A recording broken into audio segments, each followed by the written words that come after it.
अस्सलाम वालेकुम। आज की मेरी ये वीडियो हमारे माशरे के सफाक रवैयों की दास्तान है। अम्मा कहा करती थी कि औरत का असल घर उसके माँ बाप का नहीं बल्कि उसके शोहर का होता है। अम्मा की बातें उसके सर पर से गुजर जाती थी। वो ना समझी से उनका चेहरा तकती। अरे भला ये क्या बात हुई अम्मा कि जिस घर में लड़की पैदा हो, जहाँ पर वो अपने वालिदैन की शफकत भरी ठंडी छाँव में अपनी ज़िंदगी का बेशतर हिस्सा गुजारे और जिधर वो अपने प्यारों के हमरा बड़े हक से रहती हो, एक दिन वही घर और घर वाले उसके लिए बिल्कुल पराए हो जाते हैं। अम्मा आप भी न जाने किस ज़माने की बातें करती हैं। वो उनकी ज़िंदगी भर के तजर्बात को हंसी में उड़ा देती थी, मगर जब उसने कमसिनी की दहलीज अबूर करके शऊर की मंजिल पर कदम रखा तो उसे अम्मा की सारी बातें बिल्कुल सच दिखाई देने लगी। माहा अब्बा मियाँ की बेहद लाडली और नाजो पली बेटी थी। अब्बा मियाँ के 2 ही बच्चे थे। बड़ा बेटा जुनेद माहा से पूरे 18 बरस बड़ा था। माहा 8 साल की थी जिस वक्त जुनेद की शादी हुई। उसके 2 बच्चे थे। बड़ी बेटी परी 4 साल की थी और बेटा सनी महज 1 बरस का था। जुनेद अपनी बहन माहा और बेटी परी में कोई फ़र्क नहीं करता था, बल्कि वो माहा को भी परी जितना ही चाहता था। अलबत्ता उसकी बीवी फरा को माहा एक आंख नहीं भाती थी। वो जुनेद को उसके लाड उठाते देखती, उसकी हर जायज़ और नाजायज़ फरमाइश को माथे पर एक शिकन लाए बगैर पूरा करते देखती तो उसे माहा से शदीद किस्म का हसद महसूस होता था। ताहम अपनी तमाम तर हसद और जलन के बावजूद वो उसके साथ बज़ाहिर बड़ी लगावट से पेश आती। अब्बा मियाँ की मेन मार्केट में कपड़े की दुकान थी जो कि खूब चलती थी। इसके अलावा 3 दुकानें उन्होंने किराए पर चढ़ा रखी थी। घर में पैसे की रेल पेल थी। जिंदगी सहल गुजर रही थी कि एक हादसे ने सब कुछ बदल कर रख दिया। अब्बा मियाँ एक रात ऐसा सोए कि सुबह बेदार ही ना हो सके। घर पर तो गोया आसमान टूट पड़ा था। माहा जुनेद के कंधे से लगी बिलक बिलक कर रो रही थी। अम्मा अलग निढाल थी। गम अगरचे कितना ही बड़ा क्यों ना हो, वक्त बिला आखिर उस पर मरहम रख ही देता है। चुनाचा वक्त के साथ सभी मामूलाते जिंदगी की जानिब लौटने लगे। बस एक माहा थी जिसकी ज़िंदगी में बहुत बड़ा खला आ चुका था। जुनेद सारा दिन दुकान के झमेलों में उलझा रहता। पूरे घर पर अब मुकम्मल तौर पर फरा किया जा रहा तारी थी। अम्मा तो अपने कमरे तक महदूद होकर रह गई थी। फरा जुनेद के सामने अम्मा और माहा का बेहद ख्याल रखा करती थी, लिहाजा जुनेद उन दोनों से मज़ीद लापरवाह होता चला गया। अम्मा की दिन ब दिन गिरती हुई सेहत और घरेलू मामलात में अदम दिलचस्पी के पेश नज़र जुनेद ने घर का सारा निज़ाम फरा के हवाले कर दिया था। ऐसे में फरा घर की स्याह और सफ़ेद की मालिक बन बैठी। उसने पहली फुर्सत में मुलाजमा को फारिग किया और घर के कामों की आधे से ज़्यादा जिम्मेदारी माहा पर डाल दी। ताहम जुनेद की घर वापसी से कबल वो माहा को उसके कमरे में भेजना न भूलती थी।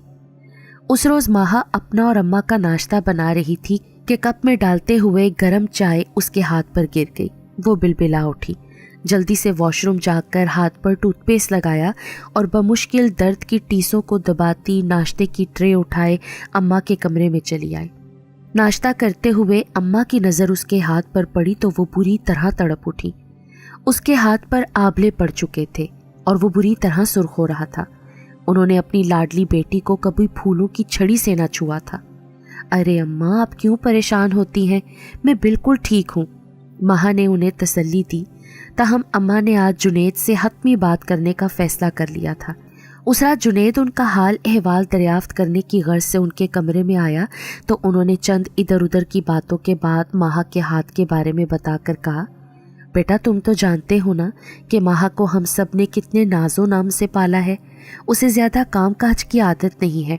इसके बावजूद वो स्कूल से आकर घर के कामों में मकदूर भर हाथ बटाती है, जिससे उसकी पढ़ाई का काफ़ी हर्ज हो रहा है। बेटा 3 माह होने को आए हैं बहू को मुलाजमा को फारिग किए हुए, लेकिन उसने अभी तक दूसरी मुलाजमा का बंदोबस्त नहीं किया। बेटा तुम उससे कहो ना कि वो जल्द किसी काम वाली का बंदोबस्त कर ले। अम्मा की बात अभी मुकम्मल भी ना होने पाई थी कि जुनेद उनकी बात दरमियान में काट कर कदरे दुरुस्ती से बोला, क्या बात है अम्मा, चंद दिन माहा ने घर का ज़रा सा काम क्या कर लिया, आपने तो कॉन्फ्रेंस बिठा ली। और फरा जो 2 छोटे बच्चों के साथ सारा दिन लगी रहती है वो आपको दिखाई नहीं देता। और माँ अब इतनी भी छोटी नहीं है अम्मा कि वो अपना हाथ जला बैठी है। ये तो उसका फोहड़पन है, क्योंकि आपने उसे कभी कुछ सिखाया ही नहीं। लेकिन अगर आपको अपनी लाडली बेटी का किचन में जाना इतना ही बुरा लग रहा है ना, तो बेफिक्र हो जाइए। कह दूंगा मैं फरा से कि आपकी शहजादी से वो अब कोई काम ना कराए, उसने बदलिहाजी से कहा। अम्मा उसके लहजे और अंदाज पर हैरान और परेशान रह गई। जुनैद बेटा, मेरा तो ये मतलब नहीं था। बस बस रहने दें अम्मा, मैं अच्छी तरह जानता हूँ आपके मतलब को। ये कहते हुए वो कमरे से बाहर चला गया, इस बात से बेखबर कि उसकी बदतमीजी ने उन्हें किस तकलीफ से दो चार किया है। उन्हें यकीन नहीं आ रहा था कि ये उनका वही बेटा है जो वालिदैन की किसी बात से इनकार करना तो दूर, इख्तलाफ करने को भी गुस्ताखी गर्दानता था। अम्मा की जुनैद से बात करने के बावजूद फरा ने अभी तक किसी दूसरी मुलाजमा को काम पर नहीं रखा था। बहू की दिन ब दिन बढ़ती हुई मक्कारियों और बेटे की लाताल्लुकी पर उनका दिल बेहद दुखता था। वक्त अपनी मखसूस रफ्तार से गुजरता रहा। माह बीए के एग्ज़ाम से फारिग हुई ही थी कि एक जानने वाले के तवस्सुत से उसके लिए एक बहुत अच्छा रिश्ता आया। लड़का बैंक में जॉब करता था, खुश शक्ल, आला तालीम याफ्ता। उसके वालिदैन हयात ना थे, सिर्फ एक बड़ी बहन थी जो कि शादीशुदा और अपने घर बार वाली थी। यूं दोनों घरानों की बाहमी रजामंदी से रिश्ता तय पा गया। शादी 2 माह बाद रखी गई थी। भाभी, आप मेरा कमरा परी को दे रही हैं? फरा बावर्ची खाने में खड़ी हांडी भून रही थी कि माँ ने आके पूछा। हाँ, तो खैर से तुम्हारी शादी होने वाली है ना, और परी अब बड़ी हो रही है, उसे भी अलग कमरे की ज़रूरत है। पर भाभी, मेरी शादी में अभी 2 माह बाकी हैं और मुझे अपने कमरे के अलावा कहीं और बिल्कुल भी नींद नहीं आती। ये कोई इतना बड़ा मसला नहीं है, तुम ऐसा करो कि अम्मा के कमरे में शिफ्ट हो जाओ, ठीक है ना? फरा ने उसे मशवरे से नवाजा। भाभी प्लीज़, आप परी को कोई और सा कमरा दे दें, मैं सच कह रही हूँ, मुझे अपने कमरे के अलावा कहीं और नींद नहीं आती। इस बार उसके लहजे में इल्तिजा थी। उसकी बात पर फरा ने जोर से चम्मच पटका और गुस्से से बोली, देखो बीबी, ये मेरा नहीं बल्कि तुम्हारे भाई का कहना है। और ये क्या तुमने मेरा कमरा लगा रखा है? लड़की का असल घर उसके शोहर का होता है, वो उस पर हक जताती अच्छी लगती है। तुम्हारी शादी होने वाली है, अब तुम मेरे बच्चों का हक मारना छोड़ दो। माह सन्नाटे में रह गई। बेटा, बहू का लहजा नामुनासिब सही, मगर उसकी बात इतनी गलत भी नहीं है। यही ज़माने का दस्तूर है। बेटी तो होती ही पराई है, और जिनके सर से बाप का साया उठ जाए ना, तो फिर वो तो बिल्कुल ही भाइयों और भाभियों पर बोझ बनकर रह जाती हैं। मगर मेरी बेटी को भाभी की बातों को बिल्कुल भी दिल पर लेने की ज़रूरत नहीं है। खैर से तुम्हारी शादी होने वाली है, अपना घर बसाओगी, आबाद करोगी। महा अम्मा की गोद में सर रखे सिसक रही थी। फरा की बातों ने उसे हद दर्जे तकलीफ पहुंचाई थी। अम्मा ने उसका सर सहलाते हुए उसे प्यार से समझाया। शादी के दिन नज़दीक आ रहे थे। दोनों घरानों में शादी की तैयारियां जोरों शोर से जारी थीं। और फिर एक दिन माहा बाबुल का आंगन सूना करके पिया देश सुधार गई। शादी के बाद माहा आज़र के हमरा बेहद खुश थी। आज़र उसकी तवक्का से कहीं ज़्यादा अच्छा शोहर साबित हुआ था। वो एक खुश अखलाक और मोहब्बत करने वाला इंसान था। माहा ने अपने घर को इंतहाई मोहब्बत से सजाया। उसकी आमद से कबल जो घर इंतहाई बेतरतीबी और अबतरी का शिकार था, उसकी भरपूर तवज्जो पाकर उसका कोना कोना चमक उठा। आज़र की आपा महीने 2 महीने में चक्कर लगाया करती थी और पूरा 1 हफ्ता गुजार कर जाती थी। वो 1 हफ्ता माहा के लिए बेहद कठिन होता था। आपा उसकी हर बात पर तनकीद करती थी, हर काम में मेन मेख निकालती थी। उनके बच्चों की नित नई फरमाइशें पूरी कर कर के माहा हलकान हो जाती थी। यही नहीं बल्कि वो बदतमीज़ बच्चे उसकी गैर मौजूदगी में उसके कमरे में घुस जाते और फिर उसके मेकअप और दीगर सामान की शामत आ जाती थी। ड्रेसिंग टेबल का शीशा तक उनसे महफूज न रह सका था। बाज़ौकात माहा बुरी तरह से ज़िच हो जाती, ताहम उन्हें कुछ कह भी नहीं सकती थी क्योंकि आज़र अपने भांजों पर जान छिड़कता था। अम्मा के इंतकाल के बाद माहा ने मेके जाना बहुत कम कर दिया था। वैसे भी वहाँ पर अब कौन ऐसा था जो उसकी राह तकता। हरदम दुआएं देने वाली हस्ती तो मनो मिट्टी तले जा सोई थी। वक्त गुजरता रहा और माहा एक बच्चे की माँ बन गई। مہا کا بیٹا زین محض 3 برس کا تھا کہ اس کی جھیل جیسی پرسکون زندگی میں اچانک سے ایک بھاری پتھر آ گرا۔ آپا کے شوہر کا ایک روڈ ایکسیڈنٹ میں انتقال ہو گیا تھا۔ آذر انہیں اور بچوں کو اپنے ساتھ لے آیا۔ آپا کا دکھ واقعی ناقابل تلافی تھا۔ مہا ان کا بے حد خیال رکھتی تھی، بچوں کو بھی بہلانے کی ہر ممکن کوشش کرتی تھی۔ آذر، آپ نے آپا کے متعلق کیا سوچا ہے؟ ایک روز آذر بیڈ پر نیم دراز چینل سرچنگ کر رہا تھا کہ مہا کی بات پر اس نے سوالیہ نظروں سے اسے دیکھا۔ وہ میرا مطلب ہے کہ آپا واپس اپنے گھر کب جائیں گی؟ ان کی عدت بھی ختم ہو چکی ہے اور ان کے بچوں کی پڑھائی کا بھی کافی حرج ہو رہا ہے۔ اس نے اپنے لہجے کو حد الامکان سرسری بنا کر کہا۔ آذر کے چہرے پر گہری سنجیدگی چھا گئی۔ چند لمحوں کے توقف کے بعد وہ 2 ٹوک انداز میں بولا، مہا تمہیں اچھی طرح علم ہے نا کہ ریاض بھائی کا گھر رینٹ کا تھا، تو ظاہر سی بات ہے کہ میں آپا اور بچوں کو کرائے کے گھروں میں دھکے کھانے کے لیے تو نہیں چھوڑ سکتا نا، اور وہ اپنے بھائی کا گھر ہوتے ہوئے کرائے کے گھروں میں دھکے کھائیں گی بھی کیوں؟ آپا اب یہیں پر رہیں گی، اور رہی بات بچوں کی تو میں ان کا ایڈمیشن یہیں پر کسی اچھے سے اسکول میں کرا دوں گا۔ آذر نے اس کی کچھ کہنے کی گنجائش ہی نہیں چھوڑی تھی۔ مہا خاموش ہو گئی، تاہم آپا جو کہ اپنے دکھ سے کافی حد تک باہر آ چکی تھی، آذر گھر کے ہر چھوٹے بڑے معاملے میں ان کی رائے کو فوقیت دیتا تھا۔ ان کی دل آزاری کے خیال سے وہ گھریلو اخراجات کی رقم مہا کے بجائے ان کے ہاتھ پر رکھتا کہ کہیں ان کو اس گھر میں کسی بھی قسم کی محرومی کا احساس نہ ہو۔ البتہ وہ ہر بار مہا کو تاکید کرتا تھا کہ وہ گھر کی گروسری کے لیے آپا کے ہمراہ جایا کرے، لیکن آپا گروسری کے لیے جاتے ہوئے اسے جھوٹے منہ بھی ساتھ چلنے کو نہ کہتی تھی۔ اکثر اوقات آپا زین کے لیے نوڈلز یا چپس وغیرہ ایسی چیزیں لانا بھول جاتی تھی جن کے لیے مہا کو پھر سے ان کے آگے ہاتھ پھیلانا پڑتا تھا۔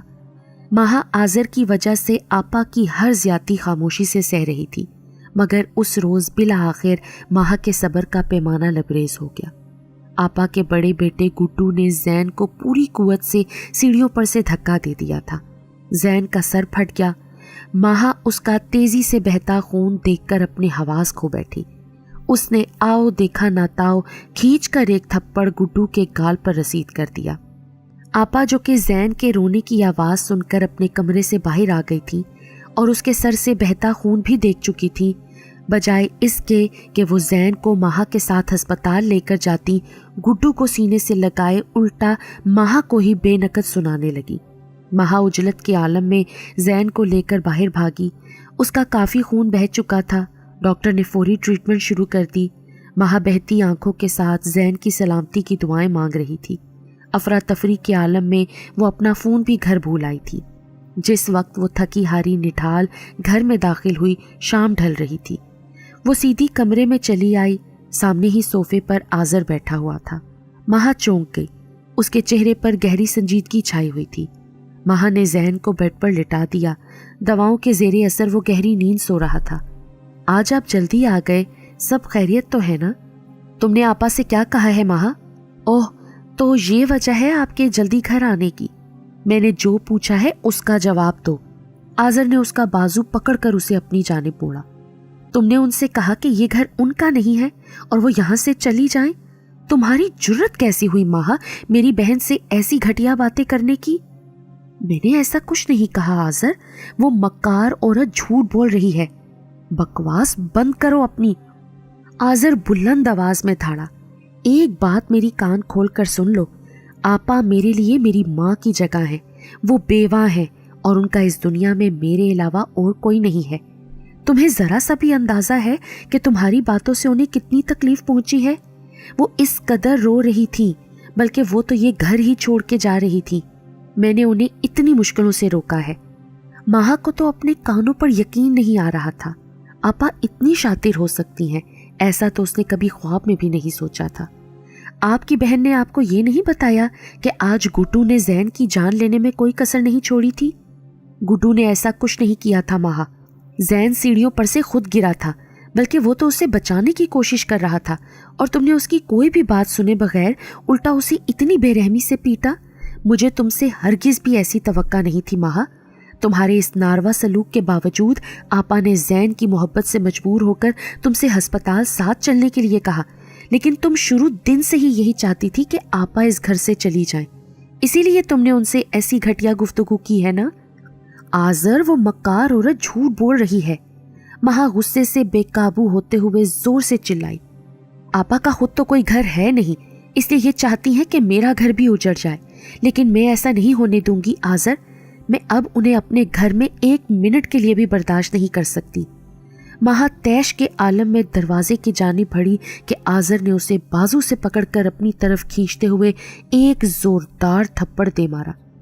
फिर उसका जबड़ा भींचकर गुर्राते हुए बोला, किसी खुशफहमी में मत रहना, अभी 3 लफ्ज बोल के धक्के मार के इस घर से निकाल दूंगा। जैन की सूरत तक देखने को तुम तरस जाओगी, समझी। ये मेरा घर है और इसमें वही रहेगा जिसे मैं यहाँ रखना चाहूंगा। तुम्हारी इतनी औकात है कि तुम मेरे घर से मेरी बहन को निकालो। आइंदा अगर ये बात तुम दोबारा अपनी जुबान पर लाई ना, तो याद रखना, इस घर से मेरी बहन नहीं बल्कि तुम जाओगी, वो भी हमेशा के लिए। आज़र उसे धक्का देकर कमरे से बाहर चला गया और माहा, उसके कानों में अम्मा की आवाज़ गूंज रही थी।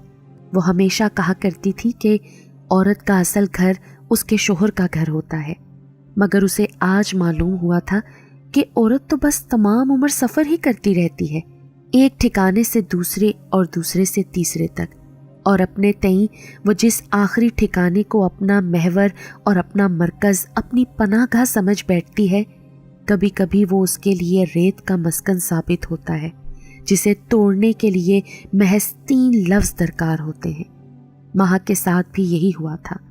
हवा के एक ही तेज झोंके से उसके रेत का मस्कन, उसका मान, एतबार सब टूट के बिखर गया था।